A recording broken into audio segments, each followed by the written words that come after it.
Buenos días, nos encontramos en la revista Semana, en la sala de redacción, al norte de Bogotá, y vamos a comentar la noticia del día y la noticia del fin de semana que alcanzamos a incluir en nuestra edición impresa el día viernes, cuando se estaba llevando a cabo un gigantesco acto con conciertos, con artistas, para expresar solidaridad con el pueblo de Venezuela, para llevar ayuda humanitaria a la gente que está sufriendo hambre al otro lado de la frontera, y que fue, digamos, el abrebocas de un fin de semana lleno de noticias sobre Venezuela, dentro de las cuales se incluyeron la ruptura de relaciones, el anuncio de ruptura de relaciones por parte del presidente Nicolás Maduro, también un acto político, una gran manifestación en Caracas con Maduro, en el cual él expresó su punto de vista, digamos, sobre la crisis, y el intento de pasar ayuda humanitaria de Colombia a Venezuela, que no se pudo realizar porque los camiones, las gandolas, como dicen en Venezuela, fueron bloqueadas en la frontera. Me acompaña Mauricio Sáenz, jefe de redacción de la revista Semana y experto en asuntos internacionales. Mauricio, ¿cuál es el balance de este fin de semana para las relaciones colombo-venezolanas y para la situación, digamos, de Venezuela? Bueno, en realidad esta es una situación que no tiene antecedentes en la historia. La verdad es que unos gobiernos que desconocen a otro y que enfilan sus baterías en una manera tan abierta contra un gobierno que, mal que bien, pues tiene el reconocimiento de la mayor parte de los países del mundo, es un problema para el derecho internacional, y creo que abre una serie de interrogantes que son muy inquietantes en torno, entre otras cosas, a la paz en la región. Yo creo que esta situación se puede escalar y es muy peligrosa con la retórica que se está manejando en este momento. Como dice Mauricio, esta es una situación que no habíamos conocido, inédita. Nunca. Hemos tenido muchas crisis en la frontera, es más, habíamos tenido conciertos en la frontera colombo-venezolana hace algunos años, sí. Pero lo que estamos viviendo hoy tiene algunos componentes que no conocíamos. Hay dos presidentes en Venezuela, cada uno reclama su legitimidad, cada uno reclama sus fuentes, digamos, de autoridad. Vemos a un presidente, Iván Duque, posiblemente más activo en contra del régimen dictatorial de Venezuela, como él lo denomina, que cualquier otro presidente anteriormente. Y vemos, Mauricio, una diferencia muy grande entre lo que ocurre dentro de Venezuela y lo que ocurre por fuera de Venezuela.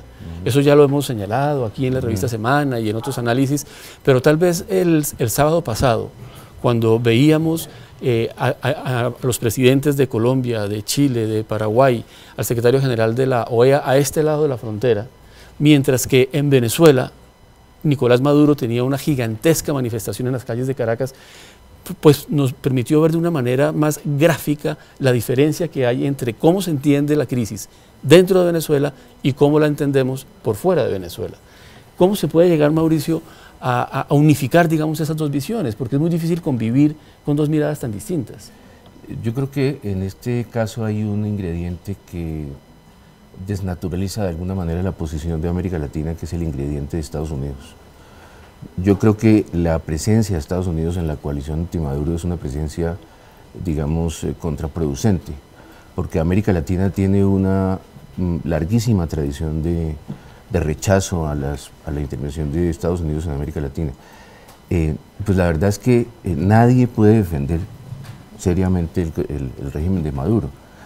Nadie podría, digamos, tratar de justificar la actitud de Maduro. Es claro que Maduro tiene una ilegitimidad bastante fuerte desde que dejó de reconocer a la Asamblea Nacional, desde que está, pues de hecho se dio una especie de autogolpe al estilo Fujimori, pero nada de eso, o en otras palabras, la presencia de Estados Unidos le da un toque de legitimidad a Maduro que no tiene.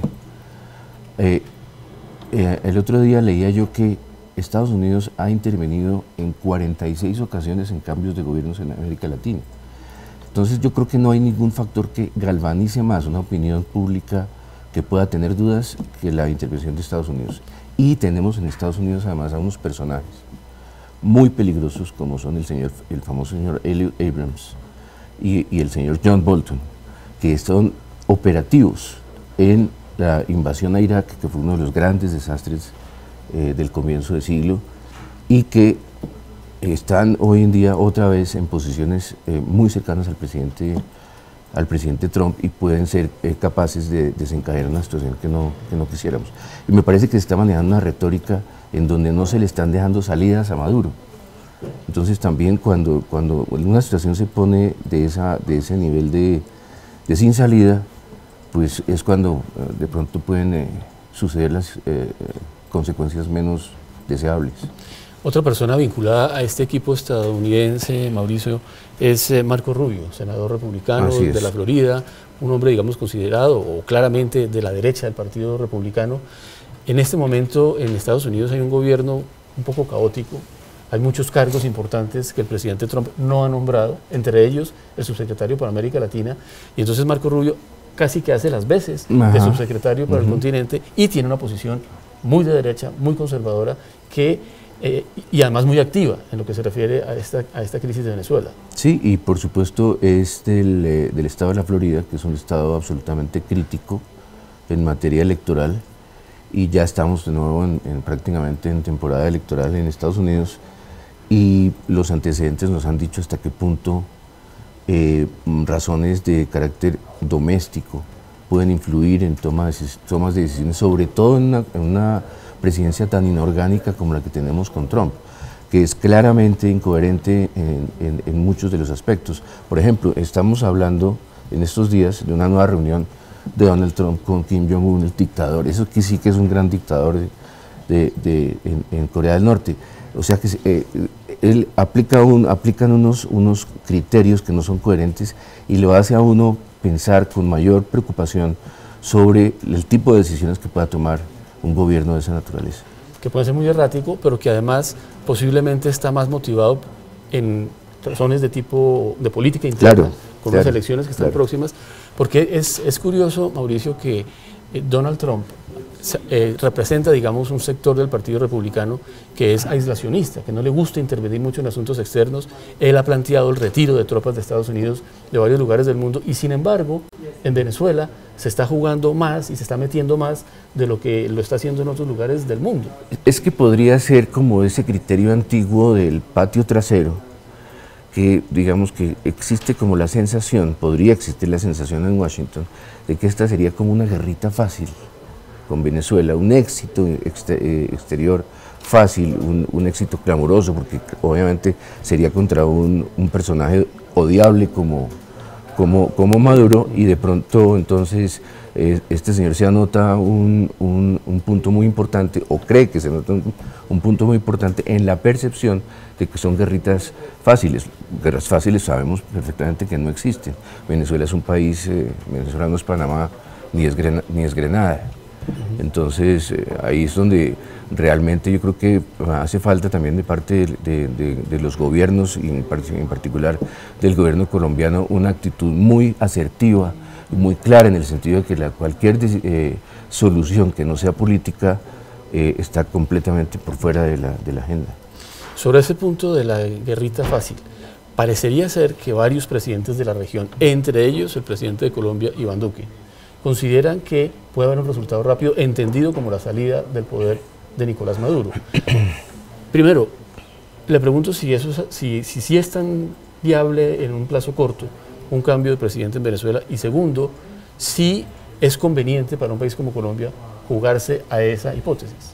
Es que en este momento estamos, digamos, poniendo en grave tela de juicio el derecho internacional. Entonces, cualquier salida de esta naturaleza que no sea negociada o que no tenga, digamos, en cuenta todos los factores políticos de Venezuela, digamos que está abriendo una caja de Pandora, porque el día de mañana, entonces, por razones que no sean tan claras como estas, los gobiernos se van a sentir con el derecho de desconocer a los gobiernos de los demás países, y pues de ahí al caos no hay sino un paso. Mauricio, Venezuela no es la única dictadura del mundo, de ninguna manera. Que no, hay muchas en América Latina, en otros continentes. ¿Por qué razón para Donald Trump es mucho más importante la dictadura venezolana que muchas otras dictaduras? Estábamos hablando antes de empezar este Facebook Live que en cuestión de días el presidente Trump se va a encontrar con el dictador de Corea, porque, o sea, ¿quién puede decir que el señor Kim no es un dictador, y sin embargo, ¿por qué esa, digamos, doble posición de ir a reunirse con Kim y plantear lo que está planteando en Venezuela? De nuevo, yo creo que es el viejo síndrome del patio trasero. Yo creo que hay una situación un poco como de tradición, como de honor de Estados Unidos, que es el policía internacional del continente. Además hay también esa presencia en el tema de Venezuela de China y de Rusia, que eso le da también un ámbito geopolítico al problema. Entonces, digamos que obviamente se confirma la incongruencia, la incoherencia del régimen o de la presidencia de Trump, de la Casa Blanca de Trump, y terminamos nosotros metidos en la mitad de un lío de grandes proporciones, que esperamos que no nos conduzca a algo que debamos lamentar. Y ese algo que podamos lamentar es pues, una confrontación o algún tipo de escaramuza, y que es un término y es un concepto, es una imagen que, hay que decirlo, hoy está en la cabeza de todo el mundo. Hoy se está reuniendo en Bogotá a esta misma hora, en estos mismos momentos, el Grupo de Lima.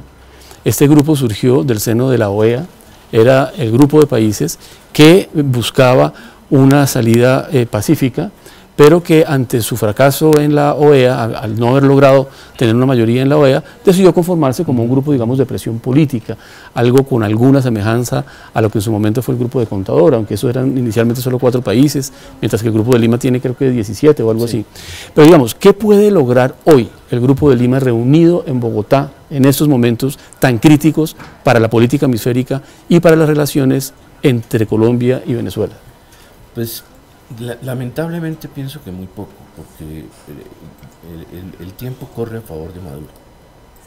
En la medida en que pasen los días y empiecen los presidentes a regresar a sus países, a regresar a sus realidades, todos los presidentes tienen sus propios problemas. Y estos, en la medida en que no se soluciona muy pronto, podría entrar en una especie como de limbo, también muy peligroso. A mí en particular me inquieta la presencia del señor Mike Pence en esa reunión, porque es que inmediatamente todo adquiere una dimensión como de un padre y sus hijos, ¿no? Como que el que está realmente mandando la parada es Estados Unidos, y esa es el peor escenario para que América Latina resuelva sus problemas. Ahora, Mauricio, el gran temor que hay en estos momentos en varios países latinoamericanos es que con tanta tensión que hay hoy en la frontera colombo-venezolana, con una reunión como la del Grupo de Lima, en la que está presente Juan Guaidó y se presenta como presidente de Venezuela, después de la ruptura de relaciones entre Colombia y Venezuela el sábado pasado por parte de Nicolás Maduro, pues el gran temor de todo el mundo es que no haya una salida pacífica, sino que se incremente la violencia y que eventualmente haya una escaramuza o una guerra en alguna medida. A la reunión de hoy, por ejemplo, envió un mensaje José Miguel Vivanco, de Human Rights Watch, pidiendo una salida pacífica, pidiendo que no vaya a haber una utilización de la fuerza. ¿Necesitamos hablar de la posibilidad de uso de la fuerza como una hipótesis tan cercana? Pues es que además hay otro factor que también se nos olvida, y es que no hay mejor plato para un dictador que una amenaza externa. Realmente no hay nada que una más a un país que una amenaza externa. Y este señor Maduro precisamente, digamos, toda esa retórica que se está manejando juega en las manos de Maduro. Entonces tampoco, digamos, eso hace descartar ni siquiera una acción deliberada, sino de pronto un casus belli fortuito, ¿no? que nos conduzca a una situación ahí, pero digamos que la actitud en general acerca del tema es una actitud muy belicista. Porque por supuesto lo que hemos visto en esta semana, camiones que no pudieron entrar a Venezuela con ayuda, hubo algunas deserciones de soldados venezolanos, hubo algunos momentos, digamos, de tensión y hasta de violencia, pues la verdad no permiten augurar una salida pronta ni fácil. No, lo que se vio el sábado realmente fue muy inquietante. Y de ahí a una acción militar, pues prácticamente no hay sino un solo paso. Entonces yo creo que también habría que hacer un llamado a las fuerzas políticas del país para que tomen conciencia del peligro del momento que estamos viviendo. Esto realmente a nosotros en nuestra generación nunca hemos conocido una situación como esta. América Latina no ha conocido una situación como esta no ha conocido en la segunda mitad del siglo XX ni en lo que ha ocurrido en el siglo XXI nada que se le parezca. Y las guerras son cosa sumamente seria, es decir, eso nos conduciría inmediatamente a un retroceso económico profundo, porque uno no sabe esas cosas cómo comienzan, uno sabe cómo comienzan pero nunca sabe cómo terminan. Y ya para terminar, Mauricio, ¿qué debería hacer Colombia? ¿Qué podría hacer el presidente Duque? ¿Qué aspectos, digamos, de su política de estos días o de estos meses debería cambiar? Yo creo que básicamente dejar muy claro que Colombia no está de acuerdo con ninguna salida militar. Yo creo que Colombia, nosotros vamos a tener que seguir viviendo con los venezolanos, nosotros no nos podemos ir de aquí, esta es nuestra realidad. Y los pueblos colombianos y venezolanos tienen unos vínculos muy fuertes, muy estrechos, no sino visitar la frontera para darse cuenta que todos son parientes, prácticamente no existe la frontera. Entonces, eso, digamos, podría conducir a una situación a largo plazo que no quisiéramos para nuestros pueblos. Entonces yo creo que Colombia, más que ningún otro país, debe ser muy claro en el factor militar, y creo que no lo está haciendo lo suficientemente. Y con el hecho de que se han roto las relaciones diplomáticas en este momento, pues no hay comunicación sino con el presidente interino Guaidó, quien no controla ni a las Fuerzas Armadas, ni la sede del gobierno, ni los símbolos del poder en Venezuela. Cabría, ya para finalizar de verdad, cabría la posibilidad de la ayuda de un tercero, por ejemplo. Hay un país que ha tenido una posición que no es ni a favor ni en contra de Maduro y de Venezuela, que mantiene, digamos, una disposición a ayudar, que es Andrés Manuel López Obrador, el presidente de México, y tal vez el presidente Tabaré Vázquez de Uruguay. ¿Podrían esos dos presidentes ejercer algún tipo de mediación ahora que las relaciones diplomáticas y por consiguiente las posibilidades de comunicación entre Colombia y Venezuela están rotas? Bueno, ellos ya constituyeron un grupo de contacto con la Unión Europea, ¿no? Entonces yo creo que eso podría ser una salida muy favorable, sin duda. Me parece que la actitud de México y de Uruguay ha sido bastante consecuente, precisamente por eso, por dejar abierta una vía de comunicación eventual, pero digamos lo que uno no entiende muy bien es por qué estamos ya metidos hasta el fondo nosotros en una crisis que debían resolver los propios venezolanos. Y con muy pocas posibilidades de comunicación. Nos recordábamos, Mauricio... Y ya no tenemos relaciones. O sea, ya no tenemos relaciones. No tenemos línea roja. Sí, no tenemos línea roja, ni tenemos el teléfono roja que tuvieron Estados Unidos y la Unión Soviética en los peores momentos de crisis, de desacuerdos y de diferencias. Tal cual. Pues muchas gracias, Mauricio. Muchas gracias. Vamos a seguir nosotros pendientes de lo que pasa con este importante tema para entenderlo nosotros aquí en la revista Semana y compartir con ustedes la manera como lo vamos viendo. Muchas gracias.